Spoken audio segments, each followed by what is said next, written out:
Dear all,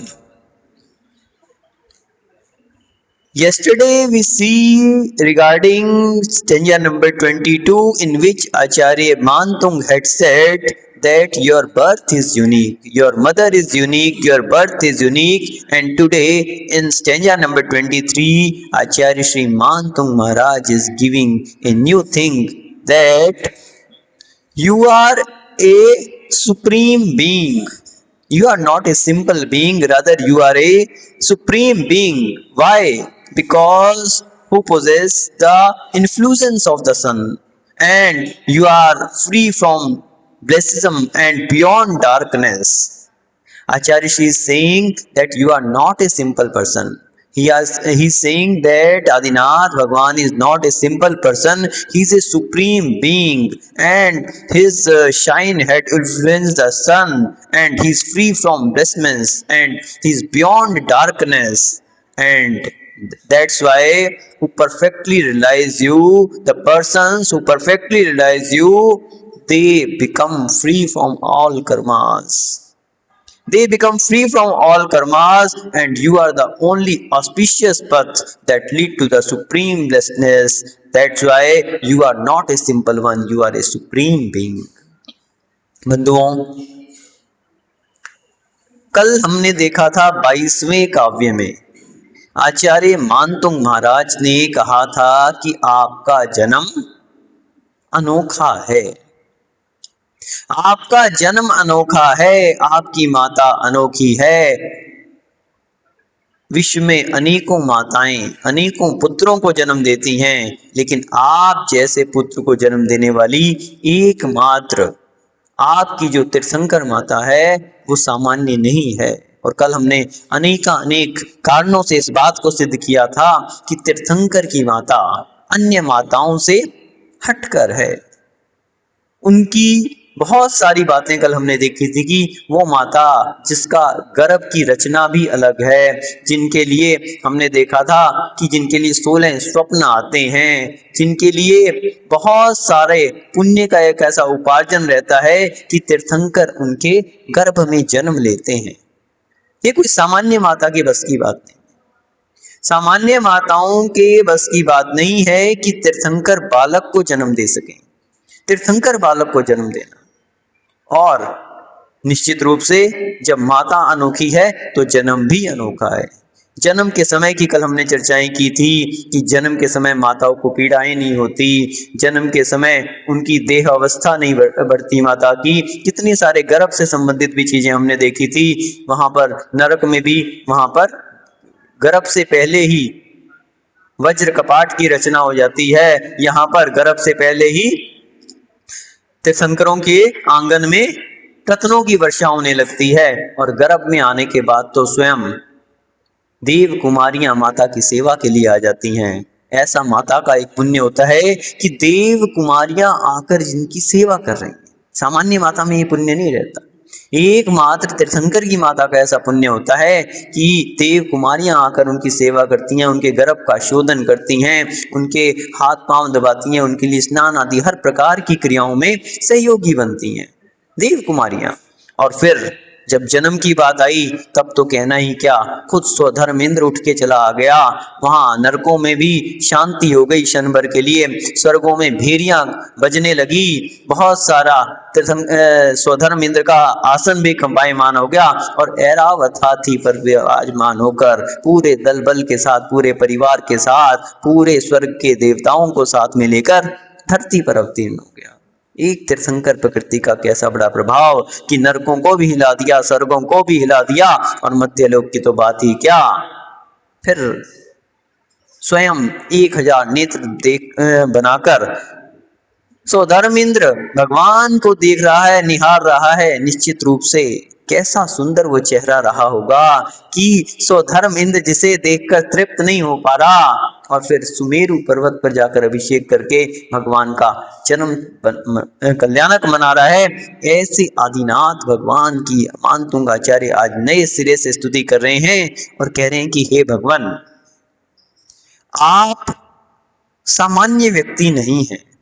आपके लिए क्या कहा कि हे मुनींद्र, हे मुनीश्वर, आपको मुनियः यानी मुनिजन, त्वाम आदित्य वर्णम, बोले आपको सूर्य के समान तेजस्वी।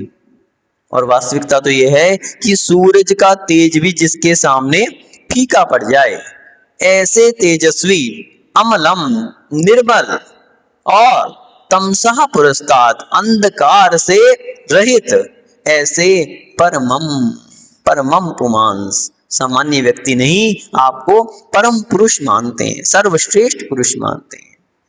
यानी आप कोई सामान्य पुरुष नहीं हैं, आप तो परम पुरुष हैं, सर्वश्रेष्ठ पुरुष हैं। ऐसा मुनिंद्र यानी के हे मुनीश्वर आपको मुनिया यानी के मुनिजन आमनंती मानते हैं। मुनिजन आपको सर्वश्रेष्ठ पुरुष मानते हैं, यानी आप सामान्य व्यक्तियों के तो आराध्य हो ही, मुनियों के भी आप आराध्य हो। क्यों? क्योंकि आपके तेज ने सूर्य को तिरस्कृत कर दिया है, आप निर्मल हैं और अंधकार भी आपसे भाग जाता है, ऐसा आपका तेज है। और आगे क्या कहते हैं कि त्वामेव सम्यक उपलब्धि जयंती मृत्युम नान्या शिवा शिवपतस्य मुनिंद्र पंथा।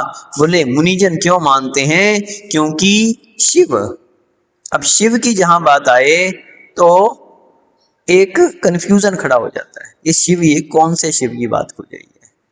हिंदू संप्रदाय में शिव के विषय में अलग उल्लेख मिलता है और जैन संप्रदाय में शिव के विषय में अलग मान्यता है। जैसा कि आपको पता है कि शिव के अनेक अर्थ हैं। शिव का अर्थ जैन संप्रदाय में क्या कहा गया? जैन संप्रदाय में शिव का अर्थ हुआ कल्याणकारी। शिव सुख यानी कल्याण को और सुख को देने वाला, ऐसा शिव के लिए कहा गया। शिव यानी कल्याणकारी, जिसके लिए कहा मोक्ष। कल्याण किसके लिए कहा गया? मोक्ष के लिए, यानी मोक्ष सुख के लिए शिव सुख कहा गया।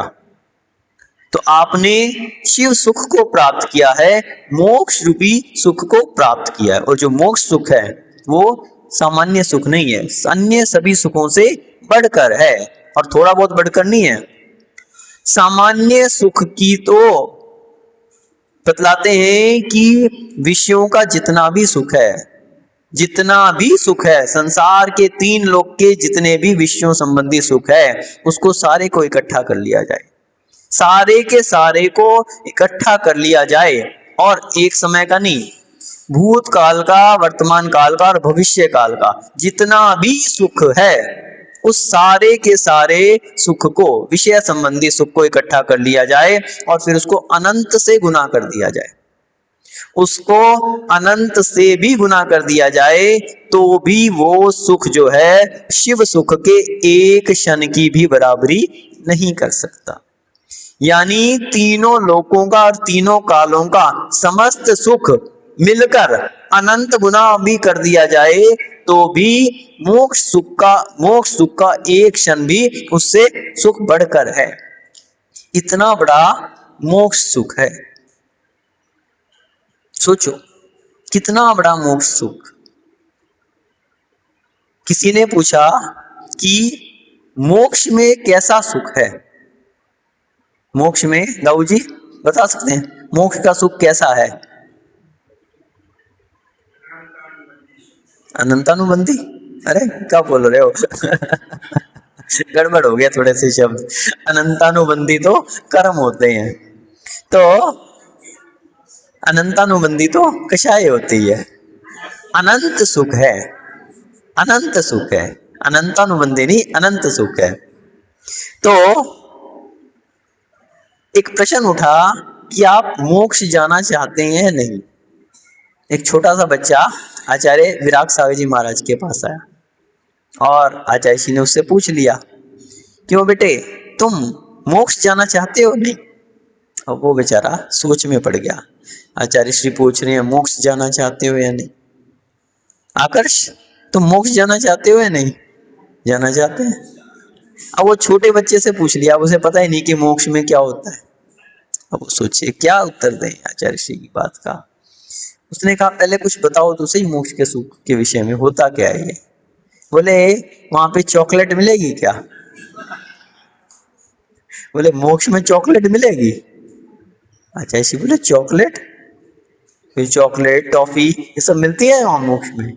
बोले नहीं ये कुछ नहीं मिलता वहां पे। बोले आइसक्रीम? आइसक्रीम भी नहीं मिलती। बोले पिज्जा बर्गर कुछ नहीं मिलता है, चाउमीन डोसे मंचूरियन, और क्या क्या खाते हो आप लोग?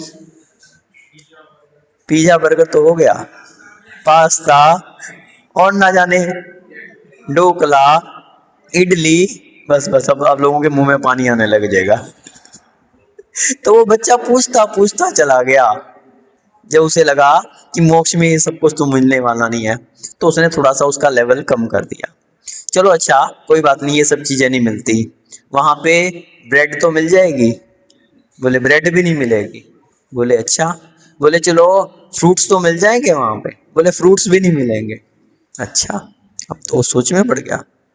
बोले अच्छा कोई बात नहीं, सिंपल दाल रोटी तो मिल जाएगी, तरकारी सब्जी वगैरह तो मिल जाएगी? बोले वो भी नहीं मिलेगी। अरे अब तो चिंता होने लगी उसको। चलो अच्छा रोटी नहीं मिलती, वहां पे कोल्ड ड्रिंक की व्यवस्था होगी? बोले नहीं है। बोले और कुछ नहीं तो जूस, और नहीं कुछ तो पानी तो मिलेगा? बोले पानी भी नहीं मिलेगा। अब तो बेचारा सोच में पड़ गया। बोले ना खाने को कुछ है ना पीने को पानी, अब जाएं तो मोक्ष में जाके क्या करें? अच्छा चलो कोई बात नहीं, अपन एक काम करेंगे, यहीं से अपना टिफिन बना के ले जाएंगे। तो एक तो बताओ वहां पे होटल तो मिल जाएगा रहने के लिए? बोले होटल भी नहीं मिलेगा वहां पे। अरे फिर रहेंगे कहाँ पे वहां पे? बोले सामान्य मकान मिल जाएगा। बोले झोपड़ी भी नहीं मिलेगी वहां पे। अब तो रहने के लिए कुछ नहीं। कोई बात नहीं, घूमने फिरने के लिए पार्क होगा वहां पे? बोले पार्क भी नहीं है वहां पे। अच्छा, पहनने के लिए अच्छे कपड़े तो मिलेंगे? बोले वहां कुछ भी नहीं मिलेगा, आभूषण कुछ भी नहीं है। अब वहां ना खाने को ना पीने को ना पहनने को ना रहने की व्यवस्था, करेंगे क्या वहां जाके? वहां पे देखने के लिए मोबाइल टीवी ये सब मिलेगा क्या? बोले वो भी कुछ नहीं मिलेगा। फिर ऐसा क्या करेंगे? अब वो बेचारा सोचता रहा क्या जवाब दें। सोच के उसने कहा भैया ऐसी जगह हमें तो नहीं जाना। अब आचार्य ने उससे पूछना शुरू किया, अच्छा नहीं जाना? बोले नहीं। बोले क्यों नहीं जाना? बोले वहां है ही कुछ नहीं, जाके क्या करेंगे? वहां पे किसी भी प्रकार का सुख ही नहीं है। बोले किसी प्रकार का सुख नहीं है? क्यों नहीं है? वहां तो सुख ही सुख है।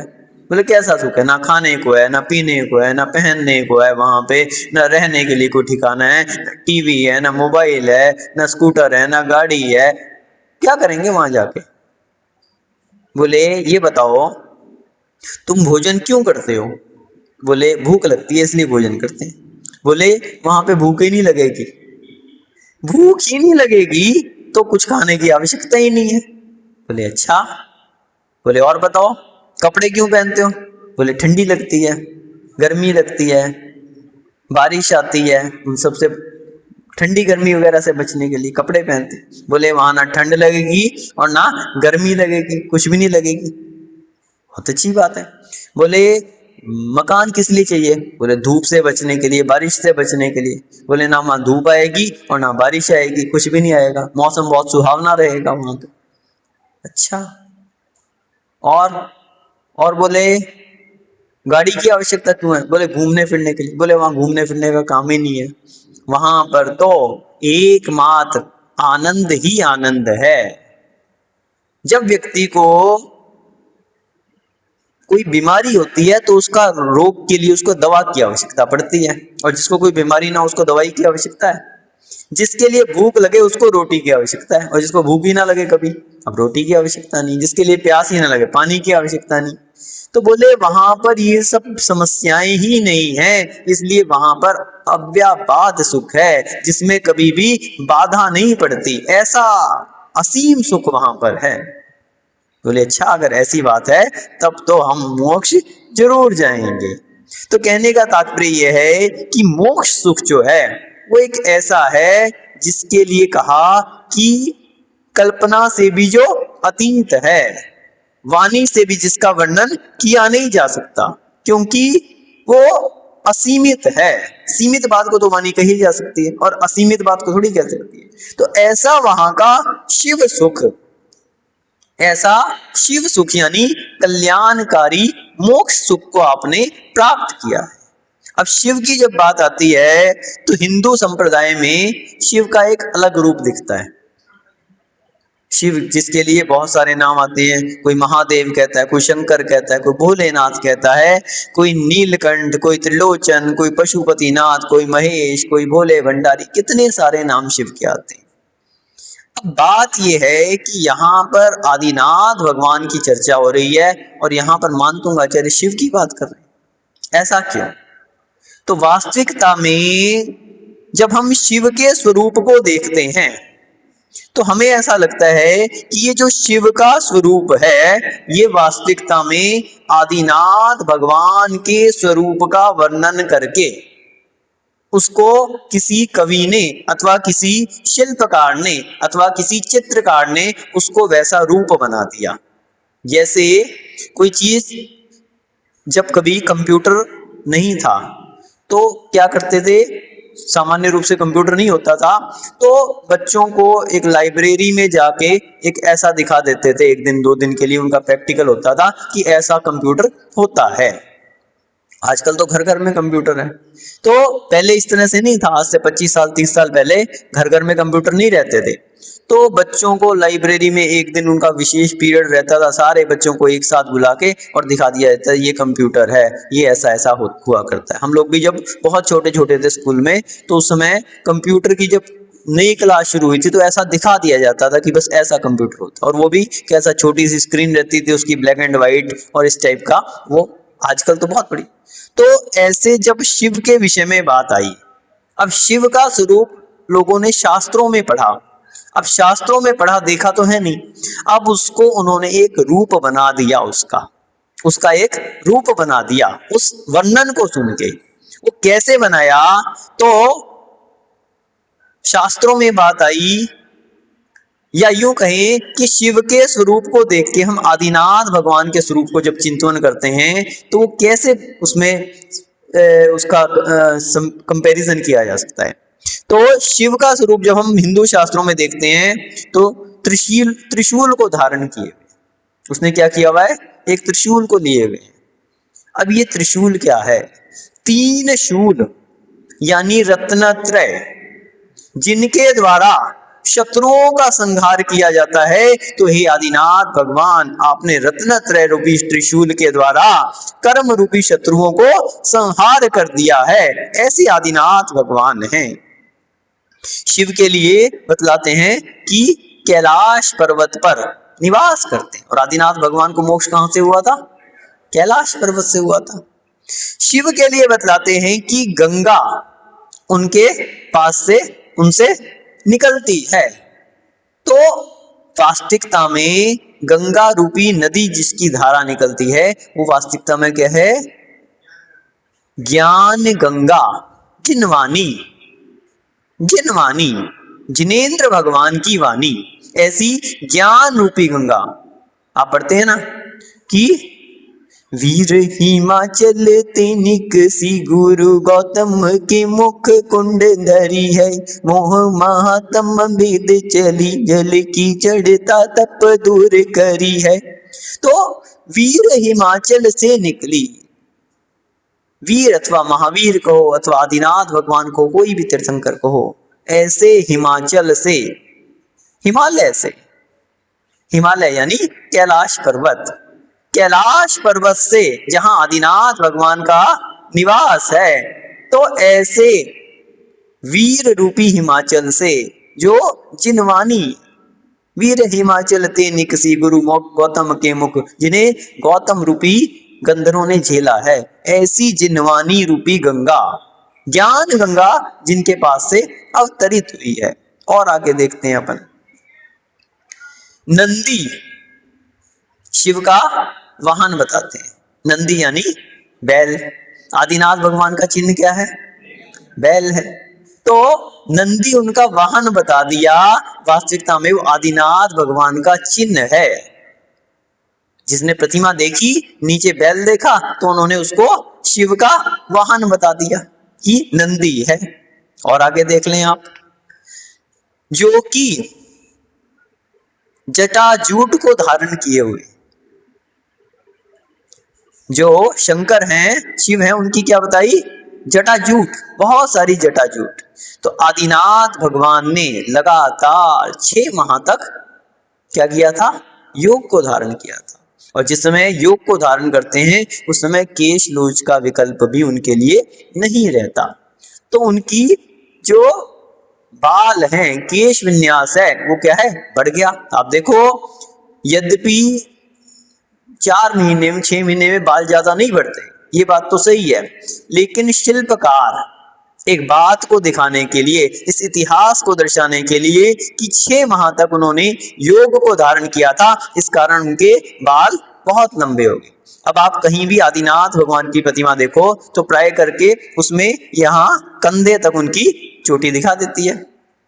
आप क्या नाम से अपने यही यशोदा तीर्थ में देखो, जो लेफ्ट हैंड साइड में जो वेदी है, वहां पर एक प्रतिमा है, उसमें बालों का जो आकार दिखाया गया वो कहां तक दिखाया है? कंधे तक दिखाया गया। तो जहां कहीं भी कंधे तक की जो आप बाल दिखाएं तो उससे पता लग जाता है कि ये किसकी प्रतिमा है? आदिनाथ भगवान की प्रतिमा है, आदिनाथ भगवान की प्रतिमा है। तो इस प्रकार से बहुत जगह इस बात से ही पहचान की जाती है, जहां पुरानी प्रतिमाएं रहती हैं, जहां पर चिन्ह भी नहीं रहता, वहां पर इसी बात से पहचान की जाती है कि जिनके केश विन्यास बड़े हुए हों वो आदिनाथ भगवान की प्रतिमा है। जब हम उदयगिरी खंडगिरी में देखते हैं तो वहां पर एक उनका केश विन्यास एक इतना सुंदर दिखाया है कि उसको एक मुकुट का रूप दे दिया, मुकुट का रूप दे दिया, जिसे आप कहते हैं जगन्नाथ, जिसके लिए एक बहुत बड़ा मेला लगता है ना। तो जो जगन्नाथ का मेला जिसके लिए कहते हैं जगन्नाथ, तो वो वास्तविकता में वहां पर आदिनाथ भगवान की प्रतिमा है। और आदिनाथ भगवान की पुरानी प्रतिमा, आप उसका बहुत बड़ा इतिहास है, यदि आपको उसमें पढ़ना हो तो आचार्य विराग सागर जी महाराज ने उस विषय में बहुत शोध खोज की है। जब हम उदयगिरी खंडगिरी में थे तो वहां पर आचार्य जी ने बहुत सारी शोध खोज की, वहां की गुफाओं के विषय में देखा, और फिर वहां का जो राजा खारवेल हुआ था उसके विषय में बताया था कि खारवेल जो है उसने एक युग प्रतिक्रमण भी करवाया था, और उसका पूरा इतिहास एक पुस्तक के रूप में उन्होंने संग्रहित किया था, जिसका नाम आया था खारवेल, सम्राट खारवेल का ऐतिहासिक, ऐसे कुछ करके पुस्तक का नाम है। तो वो पुस्तक में पूरा का पूरा वहां का जगन्नाथपुरी जिसके नाम से विख्यात है, जिसमें जगन्नाथपुरी का मेला लगता है, और वहां पर राजा खारवेल ने अपनी 17 लाइनों में ब्राह्मी लिपि में अपना जीवनी लिखी थी। वो सारी की सारी सम्राट खारवेल का ऐतिहासिक शिलालेख, उसका पुस्तक का नाम है, अगर किसी को चाहिए हो तो हमारे पास भी उपलब्ध है, सम्राट खारवेल का ऐतिहासिक शिलालेख। ऐसा आचार्य विराग सागर जी महाराज ने एक पुस्तक प्रकाशित की थी। और सबसे बड़ी विशेषता इस पुस्तक की और बता दें आपको, ब्राह्मी लिपि, अभी आ रहा है वर्णन ब्राह्मी लिपि का भी, तो पहले उसी की बात कर लें हम, ब्राह्मी लिपि की। तो डमरू लिए हुए है, डमरू लिए हुए है, जो क्या नाम से शंकर को दिखाते हैं कि डमरू लिए हुए। अब ये डमरू वास्तविकता में किसका प्रतीक है? ब्राह्मी लिपि का। डमरू किसका प्रतीक है? ब्राह्मी लिपि का। कैसे है प्रमोद जी, बता सकते हैं? नहीं बता सकते। बतलाते हैं कि शिवजी ने डमरू बजाया तो स्वरों की उत्पत्ति हुई, ऐसा कहते हैं ना। जो ये स्वरों की उत्पत्ति हुई, ये कैसे हुई? शिवजी ने डमरू बजाया और डमरू बजाने से स्वरों की उत्पत्ति हुई। तो वास्तविकता तो ये है कि वो डमरू नहीं था, आदिनाथ भगवान ने ब्राह्मी लिपि, जो कि प्रथम बार अपनी पुत्री ब्राह्मी और सुंदरी के लिए सिखाई थी, तो वहां से लिपि का आविष्कार हुआ था। उससे पहले मौखिक बोला जाता था, लिखने की पद्धतियां नहीं थी। आदिनाथ भगवान ने प्रथम बार ब्राह्मी लिपि अपनी ब्राह्मी को सिखाई थी, तो वहां से स्वर अक्षर आदि का, अथवा अन्यथा स्वरों के लिए तो कहते हैं कि ये अव्यय हैं। ये स्वर कैसे होते हैं? इनका कभी भी व्यय नहीं होता, कभी नाश नहीं होता, अक्षय हुआ करते हैं। तो कातंत्र व्याकरण में एक सूत्र आया कि स्वर कैसे होते हैं, सिद्धाम सामनाए, बोले जैसे सिद्ध जो होते हैं वो अक्षय होते हैं, ऐसे ही स्वर भी जो है अनादि काल से हैं, अनंत काल तक रहने वाले हैं। स्वरों का कभी विनाश नहीं होता। आप देखिए कोई ना कोई भाषा, कोई ना कोई लैंग्वेज जो है वो बनती रहती है, लेकिन स्वर जो है अपनी जगह यूं ही के यूं ही रहते हैं। उन्हीं स्वरों का अदल बदल करके नई नई भाषाएं निकलती रहती हैं। तो स्वर तो सिद्धो स्वर आमनाय करके ऐसा सूत्र है कातंत्र व्याकरण में, तो वो तो अक्षय रहते हैं। लेकिन जो लिपि का आविष्कार है वो आदिनाथ भगवान ने दिया था, जो कहते हैं कि शिवजी ने डमरू बजाया। तो हम जो ब्राह्मी लिपि की बात कर रहे थे, तो सम्राट खारवेल ने ब्राह्मी लिपि में एक शिलालेख लिखा था 17 लाइन का, जो कि ऐतिहासिक शिलालेख था, और उसमें पूरा वहां का जगन्नाथपुरी का और उस विषय में भी उससे उल्लेखित चीजों में उस पुस्तक में वर्णन आचार्य विराग साहब जी ने महाराज ने दिया है, सम्राट खारवेल का ऐतिहासिक शिलालेख। और इस पुस्तक की सबसे बड़ी विशेषता यह है कि विश्व में पहली बार ब्राह्मी लिपि की फॉन्ट जो कि इस पुस्तक में प्रकाशित हुई है, जो सम्राट खारवेल का शिलालेख था, उसके जो जैसा का जैसा वहां ब्राह्मी लिपि में लिखा हुआ था, वैसा का मतलब उसी ब्राह्मी लिपि में इस पुस्तक में भी प्रकाशित हुआ। फिर उसके साथ उसका हिंदी में उसका अर्थ आदि दिया, उसका अन्वय दिया, उसका विशेष अर्थ आदि सारी चीजें दी। लेकिन ब्राह्मी लिपि की फॉन्ट में पहली बार कोई पुस्तक अगर प्रकाशित हुई है जिसमें सम्राट इसका खारवेल का शिलालेख प्रकाशित हुआ है, वो आचार्य विराग साहब जी महाराज के द्वारा लिखी हुई इस पुस्तक में प्रकाशित हुआ है। तो इसलिए जो डमरू है उसका वो किसका प्रतीक है, ब्राह्मी लिपि का प्रतीक है। और फिर आगे हम देखें कि अर्धनारीश्वर, शंकर का एक नाम क्या आता है, अर्धनारीश्वर। कुछ लोगों ने आदि शिव की और आदि पार्वती की फोटो बना के उसको एक चित्रित कर दिया अर्धनारीश्वर, यानी आधा शरीर नर का और आधा शरीर नारी का। लेकिन अर्धनारीश्वर का अर्थ क्या है, कोई बतला सकता है? आप तो शाब्दिक अर्थ बताओ ना। अर्धनारीश्वर चार घातीय कर्मों का तो ठीक है, उसको अर्धनारी यस्य सा ईश्वरः अर्धनारीश्वरः। अर्ध यानी आधे, ना नहीं है, अरि यानी शत्रु, ऐसे ईश्वर। कौन से शत्रु? कर्म रूपी शत्रु, यानी 8 कर्मों से जिन्होंने आधे 4 घातिया कर्मों को नाश कर दिया, ऐसे अर्ध ना अरि ईश्वर, ऐसे आदिनाथ भगवान हैं। फिर आगे देखें आप, त्रिनेत्री, शंकर को क्या कहते हैं, त्रिनेत्री, 3 नेत्रों को धारण करने वाले। बहुत जगह आदिनाथ भगवान के लिए भी, और यूं कहें कि सभी तीर्थंकरों के लिए भी हमारे यहाँ आगम में त्रिनेत्री कहा। त्रिनेत्री का क्या अर्थ है? त्रिनेत्री के बहुत सारे अर्थ हैं। जब हम भगवान के लिए देखते हैं तो केवल ज्ञान रूपी नेत्र को जो धारण करने वाले हैं, ऐसे में त्रिनेत्री हैं। 2 नेत्र तो सामान्य है। जब हम सलेहा में जाते हैं, सलेहा पन्ना में एक गांव है सलेहा, कहां पे है ये है? विंध्य श्री माता जी का जन्म स्थान, ऐसा सलेहा गांव पन्ना जिले में। और किसके पास में है ये? श्रेयांसगिरी जो क्षेत्र है, जिसका परम पूज्य आचार्य विराग साहब जी महाराज ने पूरा जीर्णोद्धार करवाया था। एक ऐसा क्षेत्र जो कि बिल्कुल समाप्त हो चुका था, जहां पे जाने के लिए रास्ता तक नहीं बचा था, और जब लोगों को भेजा वहां पे तो उनके घुटने छिल गए, ऐसा वहां पे वो था। और सारे के सारे जब ऊपर भगवान के मंदिर तक पहुंचे तो वहां पर भगवान की मूर्ति से वहां के जो लकड़ियां काटने वाले थे, वो अपने शस्त्रों को मूर्ति से घिस के तेज करते, मूर्ति के पत्थर से घिस के अपने शस्त्र तेज करते थे। गायें भैंसे वहां पे उस मंदिर का जो छोटा सा गुफा थी, वो मंदिर तो कुछ भी नहीं, उसमें बैठ के वहां पे गोबर करती थी, वहीं बैठने का उनका, पशुओं के बैठने का स्थान था।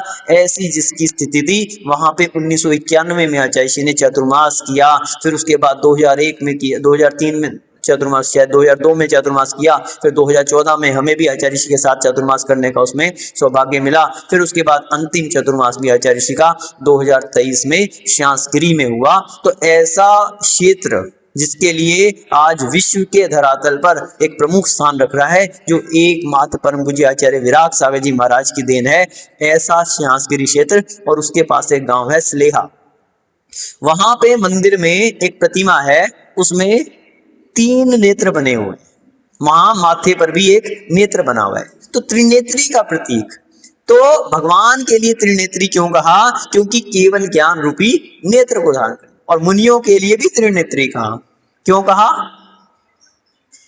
आगम तीजा नैन बताया, जो 2 आंखों से तो देखते हैं, लेकिन आगम के दृष्टिकोण से भी हर चीज को पहले परखते हैं। ऐसे मुनियों के लिए भी त्रिनेत्री कहा। तो जहां शंकर के लिए त्रिनेत्री कहा, वो भी वास्तविकता में आदिनाथ भगवान के केवल ज्ञान का प्रतीक है। फिर अपन देखते हैं बहुत सारी चीजें, कहीं चंद्रमा को सिर पे धारण किए हुए, तो कांति जिनकी चंद्रमा से बढ़कर है, ऐसे आदिनाथ भगवान हैं। पार्वती सहित हैं, पर्वतों पे निवास करने वाले ऐसे पार्वती। तो आदिनाथ भगवान के लिए विशेषण दिया। कितनी सारी चीजें हम देखे हैं कि जिन्होंने हलाहल को गले में धारण किया था, विष हलाहल को जिन्होंने गले में धारण कर लिया, ऐसे आदिनाथ भगवान जिन्होंने संसार रूपी विष, संसार में जितनी भी बुराइयां हैं उन्हें अपने अंदर ही समा दिया, उसे बाहर नहीं आने दिया। किसी ने भी कोई बुराई की तो वीतरागी प्रभु उनको क्या करते हैं? अपने अंदर ही लेकर उसको समाप्त कर देते हैं, उसका पलट के जवाब नहीं देते। एक सामान्य व्यक्ति की क्या बात रहती है, किसी ने जरा सा कुछ कहा और तुरंत से उसको पलट के, उसने 1 सुनाई तो अपन 4 सुनाएंगे। लेकिन आदिनाथ भगवान विष को भी अगर कोई दे उनको, तो उसको अपने अंदर ही धारण करके समता रूपी जल से उसको समाप्त कर देते हैं, उसका कोई भी प्रत्युत्तर नहीं देते। ऐसे हलाहल को भी पचाने वाले हैं और संसार का अंत करने वाले। हिंदू संप्रदाय में क्या कहता है कि ब्रह्मा जी जो हैं वो सृष्टि की रचना करते हैं और विष्णु जी उसका पालन करते हैं, और शंकर यानी महेश जिनके लिए कहा, वो क्या करते हैं? संहार करते हैं। ऐसा शंकर के लिए आता है, शिव के लिए आता है कि वो क्या करते हैं? संहार करते हैं। सोचो, यदि सृष्टि के रचयिता, पालनहार और संहारक हो गए तो क्या वो भगवान कहे जा सकते हैं? भगवान तो वो हैं जिन्हें सृष्टि के किसी प्राणी से कोई मतलब ही नहीं रह गया। तो यहां पर संहारक क्यों कहा आदिनाथ भगवान के लिए? इन्होंने बाहर की सृष्टि का संहार नहीं किया, बल्कि अपने संसार का अंत कर लिया। जो संसार में ये अनंत काल से परिभ्रमण करते आ रहे थे, ऐसा संसरति इति संसारः। संसार का क्या अर्थ है? संसरति, जहां पे संचरण होता है, जहां पे घूमते है व्यक्ति, अनादिकाल से जहां पे भटक रहा है, संसरण कर रहा है, वो संसार है। और उस संसरण करने वाले संसार का इन्होंने अंत कर लिया और लोकांत पर जाकर विराजमान हो गए। ऐसे आदिनाथ भगवान के लिए सृष्टि का संहारक नहीं कहा, बल्कि अपने संसार का अंत करने वाले आदिनाथ भगवान थे। नामों के विषय में जब हम देखते हैं तो महादेव, देवों के भी देव, जिन्हें देवता पूजा करते हैं, ऐसे महादेव हैं। शंकर, शंकरोति इति शंकरा, शांति को देने वाले हैं, इसलिए आप शंकर हैं। भोलेनाथ, भक्तों पे बहुत जल्दी प्रसन्न हो जाते हैं। वास्तविकता तो ये है कि भगवान ना किसी पे रुष्ट होते हैं और ना ही प्रसन्न होते हैं, लेकिन जो भी उनकी भक्ति करता है, अपुण्य पापम पर पुण्य हेतु, दूसरे के लिए पुण्य का हेतु बन जाते हैं। आप तो पुण्य पाप से रहित हैं, लेकिन जो आपकी अच्छे मन से भक्ति करता है तो उसके सभी पाप नष्ट होते हैं, पुण्य की उनके लिए प्राप्ति हो जाती है। ऐसे भोलेनाथ भंडारी जिनके पास केवल ज्ञान रूपी भंडार है, अनंत चतुष्टय रूपी लक्ष्मी से जो सुशोभित हैं और बाह्य में समवसरण रूपी लक्ष्मी से सुशोभित हैं। तो ऐसे भंडार को धारण करने वाले भंडारी, नीलकंठ और पशुपति नाथ, कितने सारे विशेषण, सभी के आप नाथ हैं। और त्रिलोचन बताई दिया हमने, केवल ज्ञान रूपी लोचन को धारण करने वाले ऐसे आदिनाथ भगवान हैं। और एक बात आती है कि रुद्राक्ष की माला को धारण किया, क्या दिखाया? रुद्राक्ष। तो इस विषय में थोड़ा सा एक अंतर है कि रुद्राक्ष, रुद्र अक्ष, अक्ष यानी इंद्रियां। तो हमारे यहाँ एक रुद्र का उल्लेख आता है कि 11 रुद्र हुए। तो 11 रुद्रों के विषय में वहां पर शिव आदि के विषय में, जिनके अलग अलग नाम है, सात्विकी रुद्र है, ऐसे रुद्रों के विषय में उल्लेख आता है। तो अक्ष यानी इंद्रियों पर जो संयम नहीं रख सके, ऐसे रुद्राक्ष की माला को जो धारण करते हैं, ऐसे रुद्र का भी हमारे यहाँ उल्लेख आता है। तो उस विषय में भी, क्योंकि समय काफी हो रहा है, तो उसके विषय में रौद्र कर्म को वो करने वाले होते हैं, रुलाने वाले होते हैं। तो ऐसे रुद्र का यहाँ उल्लेख आता है। तो उनकी भी तुलना जो है महादेव आदि से की गई है, जिसके लिए शिवलिंग आदि की कथा आती है, जिसके विषय में यदि आपको विस्तार में देखना हो तो जैन शास्त्रों में उसके विषय में उल्लेख मिलता है। तो कहने का अर्थ यह है कि जहां हम शिव की बात करें तो शिव के विषय में यहाँ पे कल्याणकारी अथवा मोक्ष सुख के विषय में कहा गया, अथवा उस सुख को प्राप्त करने वाले आदिनाथ भगवान हैं। इसलिए आचार्य मानतुंग देव उनकी स्तुति करते हुए कहते हैं कि हे मुनीन्द्र, जो मुनिजन हैं, आपको सूर्य के समान निर्मल और अंधकार से रहित परम श्रेष्ठ ऐसे पुरुष आपके लिए मानते हैं, क्योंकि आपको ही, त्वम एव, आपको ही सम्यक उपलब्धि, आपको ही भली भांति प्राप्त करके क्या होता है, मृत्यु को भी मृत्युम जयंती, मृत्यु को भी जीत सकते हैं। शिव सुख को जो प्राप्त कर लेता है, अब उसके लिए जन्म जरा मृत्यु का भय भी नहीं रहता, उसने मृत्यु को भी जीत लिया है। तो वास्तविकता में ऐसा अन्य दूसरा शिव यानी कल्याणकारी पंथा मार्ग ना अस्ति, और ऐसा कोई भी कल्याणकारी मार्ग दिखाने वाला नहीं है, एकमात्र आप ही हैं जो शिव सुख के मार्ग को दिखाने वाले हैं, और जिसके द्वारा सही प्रकार से उस मार्ग पर चलकर मृत्यु को भी जीता जा सकता है। ऐसे शिव सुख को देने वाले आप क्या हैं? शिव हैं, कल्याणकारी हैं। इस काव्य के विषय में एक कहानी आती है कि एक बार एक मुनिराज जो हैं एक गुफा में ध्यानस्थ थे कि वहां पर चंडी देवी ने उन मुनिराज पे उपसर्ग कर दिया। चंडी देवी ने उन मुनिराज पे उपसर्ग किया और राजा वहां का जो था उसने उपसर्ग निवारण के लिए तांत्रिक को बुलाया, लेकिन कोई भी हल नहीं निकला। तो वहां पर एक भक्त था, श्रावक, जिसका नाम महीचंद्र था। तो उसने उपसर्ग दूर करने के लिए कहा तो राजा हंसने लगा, लेकिन महीचंद्र ने जिद करके गुफा में घुस गया और वहां पर 22वां और 23वां काव्य, 22वां काव्य जो कल पढ़ाया था और आज 23वां काव्य जो चल रहा है, इसके भक्तामर के इस काव्य के छंद को पढ़कर और उसके रिद्धि मंत्रों की जाप से उन्होंने मानस्तंभी देवी को बुलाया, और उसके मानस्तंभी देवी के आने से चंडी देवी उसके चरणों में पड़ के गिड़गिड़ाने लगी और वो उपसर्ग दूर हो गया। वहां के राजा ने भी और प्रजा ने भी भक्तामर स्तोत्र की महिमा को गाकर उसको अपने जीवन में धारण किया।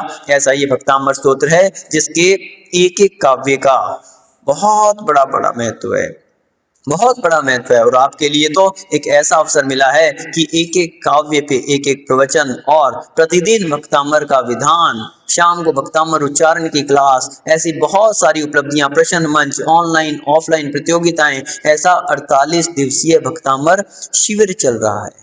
निश्चित रूप से भैरवनी वालों का ये बहुत बड़ा सौभाग्य है कि ऐसा भक्तामर का शिविर आपके लिए प्राप्त हुआ है। और इसके रिद्धि मंत्र के विषय में बता रहे हैं।